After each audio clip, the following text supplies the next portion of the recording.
The room is quiet, but the mind inside it is not. Somewhere behind a closed door, a man sits across from 3 people holding clipboards, and in the space of 4 seconds, something inside him breaks that he didn't know could break. He rehearsed this moment for weeks. He knew the numbers, the names, the timeline of every project he'd ever touched.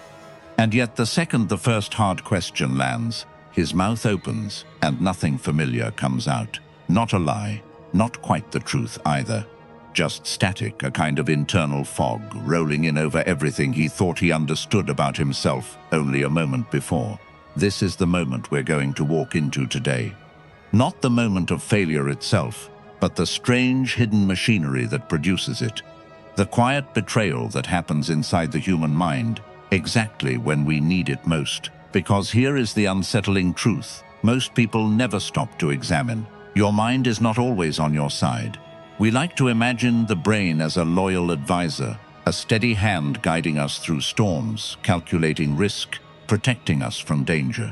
But under real pressure, the kind that tightens the chest and narrows the eyes, that advisor sometimes turns, and instead of guiding you, it starts working against you. Not out of malice, not because it wants you to fail, but because somewhere in its ancient architecture, it is still running code that was written for a world that no longer exists. A world of claws and cliffs and sudden death, not deadlines and interviews and arguments at the dinner table.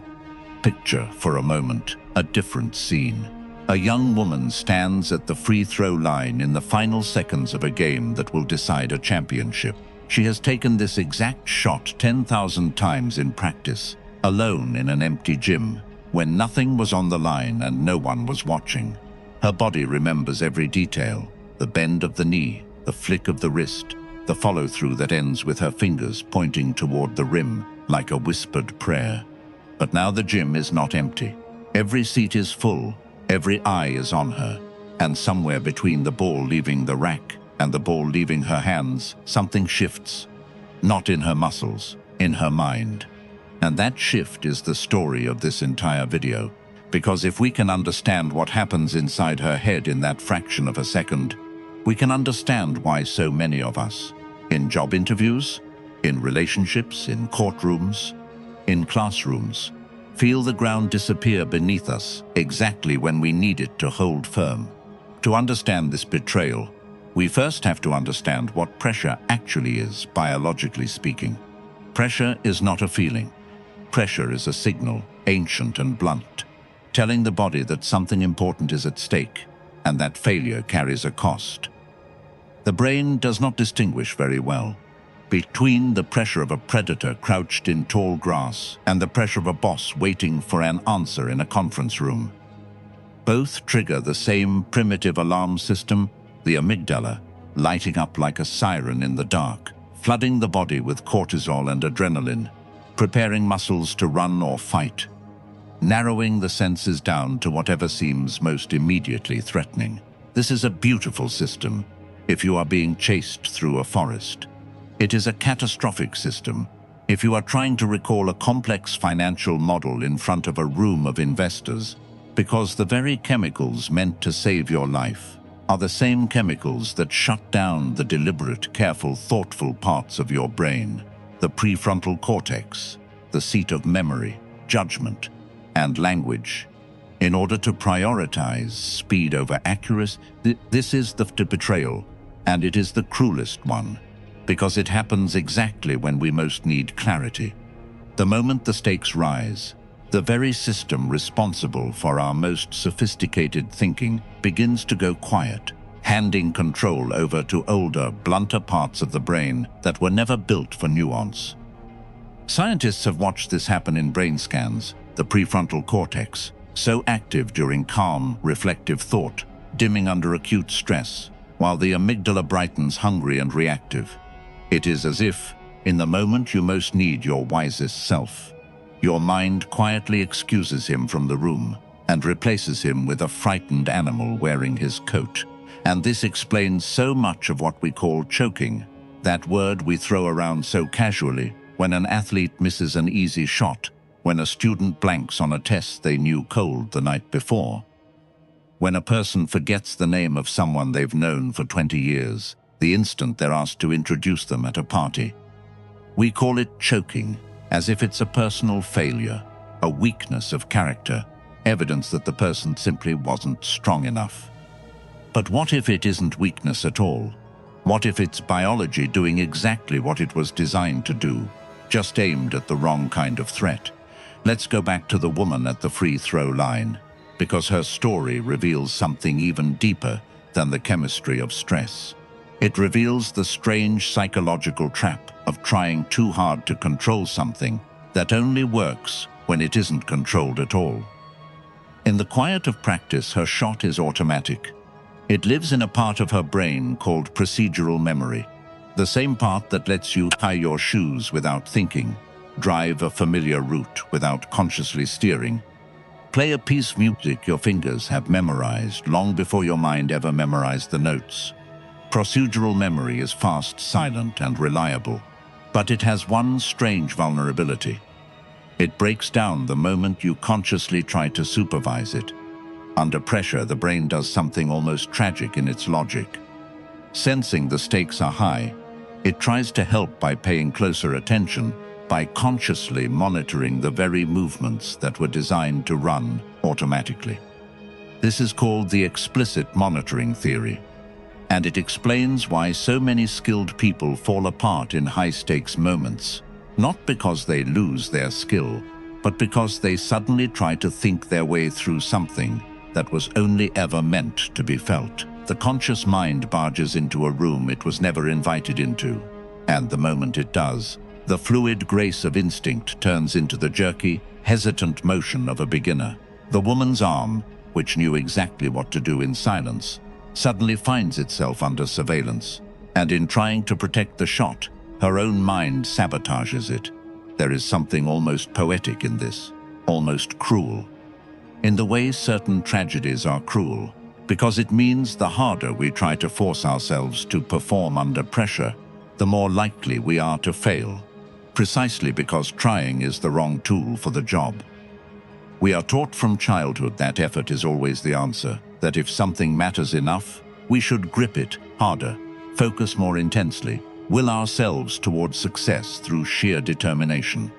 But the mind, in its highest states of skill, does not work through gripping. It works through trust, through letting the trained self take over, while the anxious, watching self steps back into the shadows, and under pressure, that watching self refuses to step back.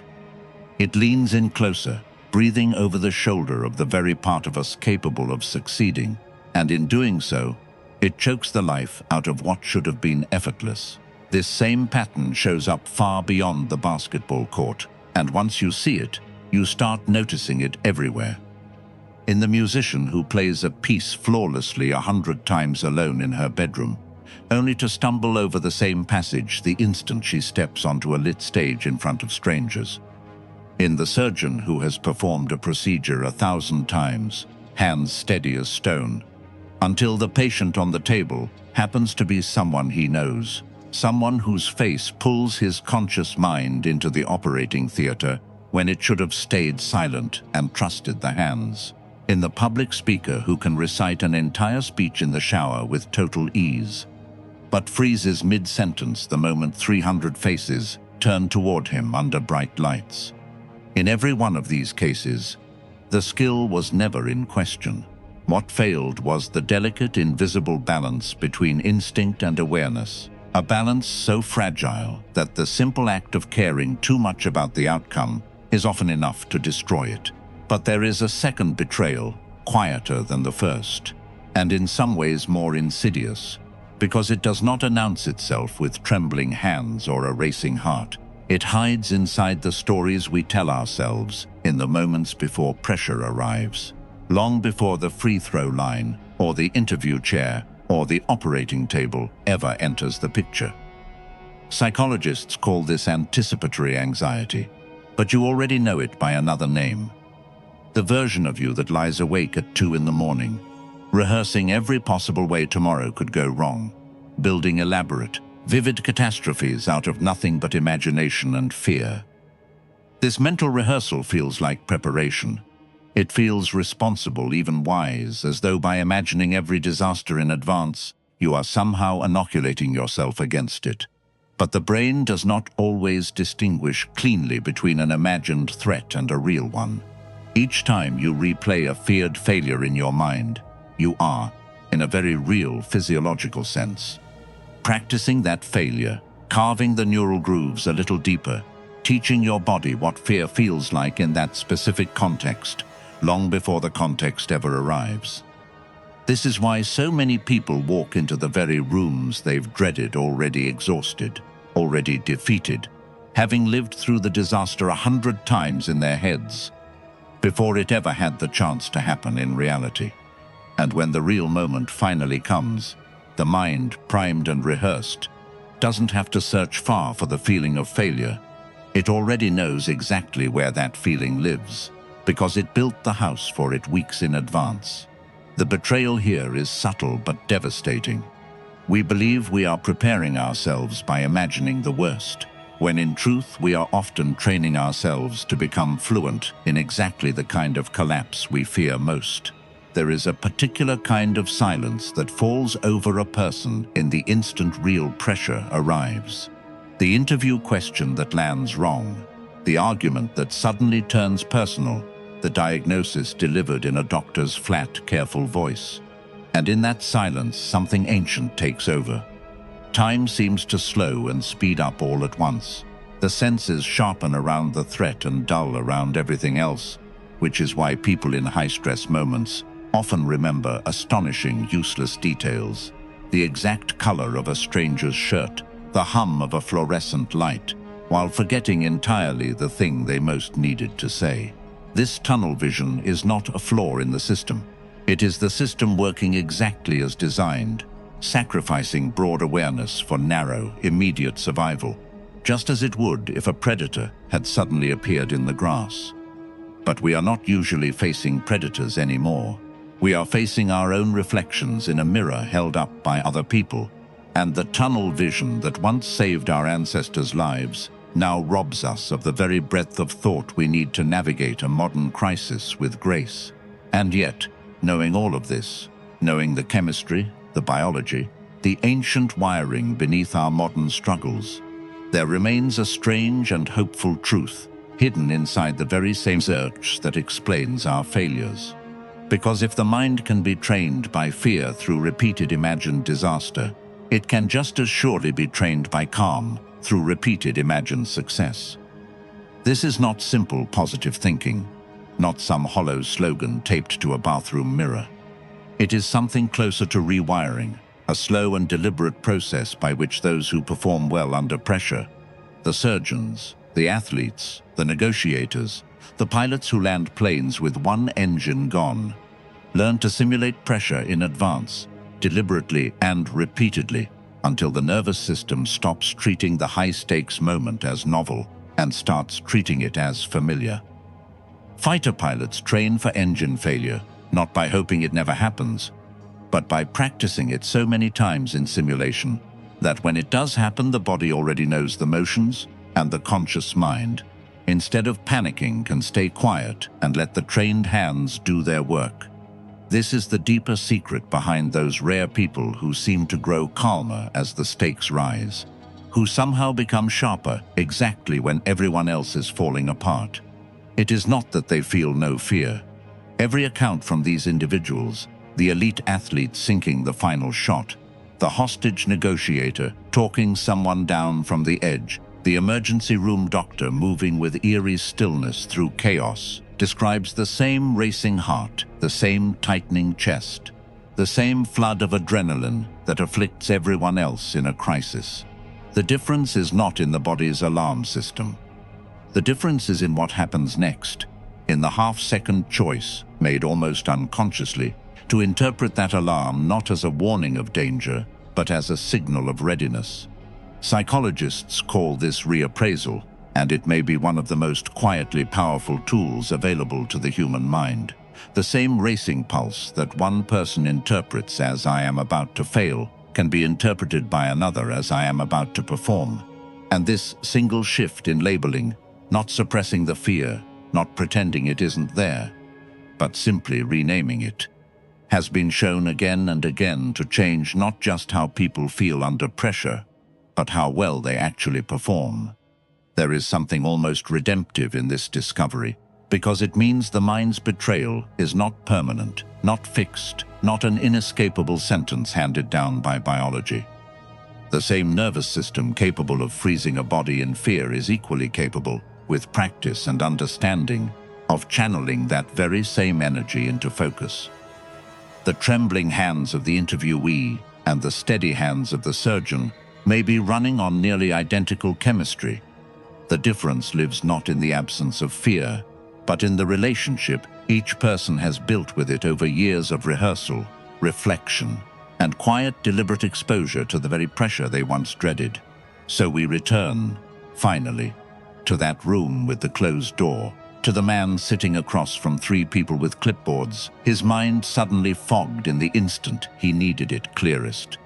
His story is not a story of weakness. It is the story of an ancient system, built for a different world, doing exactly what it was designed to do, flooding him with urgency at the cost of clarity, monitoring skills that only function in silence, replaying imagined disasters until they became self-fulfilling, narrowing his focus onto the wrong details entirely. But his story does not have to end there, and neither does yours. Because somewhere beneath the fog, in the space between the racing heart and the frozen tongue, there is a choice waiting to be uncovered. The choice to rename the fear, to trust the trained self instead of supervising it, to treat pressure not as a verdict on who you are, but as a rehearsal for who you are becoming. The mind may betray you under pressure today, but the mind that betrays you is the very same mind that can be taught, slowly and patiently, to stand beside you instead, steady, clear, and finally quietly on your side.